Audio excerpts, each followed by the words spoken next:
ଗାଉଁଲି ମୂଷା ଓ ସହରୀ ମୂଷା। ଥରେ ଗୋଟିଏ ସହରୀ ମୂଷା ତା ସମ୍ପର୍କୀୟ ଭାଇ ଗାଉଁଲି ମୂଷା ପାଖକୁ ଆସିଲା। ଗାଉଁଲି ମୂଷା କହିଲା, ତୁମକୁ ଏଠି ଦେଖି ଭାରି ଭଲ ଲାଗିଲା। ଗାଉଁଲି ମୂଷା ତା ଭାଇକୁ ମକା, କ୍ଷୀର, ରୁଟି, ଅଙ୍ଗୁର ଖାଇବାକୁ ଦେଲା। ସହରୀ ମୂଷା ତାକୁ ଅଭିଯୋଗ କରି କହିଲା, ତୁମେ ଏଠି ଏମିତି କେମିତି ରହିବ? ସହରରେ ସୁଆଦିଆ ଖାଦ୍ୟ ଖାଇବାକୁ ମିଳେ, ମୋ ସାଙ୍ଗରେ ଆସ।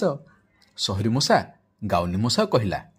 ଗାଉଁଲି ମୂଷା କହିଲା, ଠିକ୍ ଅଛି, ମୁଁ ତୁମ ସାଙ୍ଗରେ ଯିବି।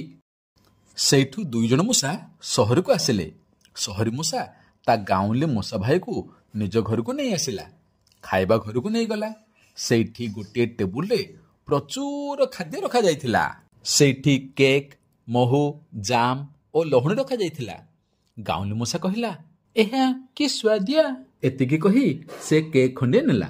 ଠିକ୍ ଏତିକି ବେଳେ ସେମାନଙ୍କ ଅଜାଣତରେ ଗୋଟିଏ ବିରାଡ଼ି ସେଇ ଭୋଜନ କକ୍ଷକୁ ଆସିଲା। ସେ ଟେବୁଲ ଉପରେ ବିଲେଇକୁ ଦେଖି ସହର ମୂଷା କହିଲା, ଜୀବନ ବଞ୍ଚାଇ ଦୌଡ଼। ଦୁଇଜଣ ମୂଷା ଅଳ୍ପକେ ବଞ୍ଚିଗଲେ। ଗାଉଁଲି ମୂଷା ଭୟରେ ଥରି ଥରି କହିଲା, ମୁଁ ଘରକୁ ଯାଉଛି। ସହରୀ ମୂଷା ପଚାରିଲା, କାହିଁକି? ଗାଉଁଲି ମୂଷା କହିଲା, ମୁଁ ସେଇଠି ଆନନ୍ଦରେ ଶସ୍ୟ ଖାଇ ବଞ୍ଚିବି।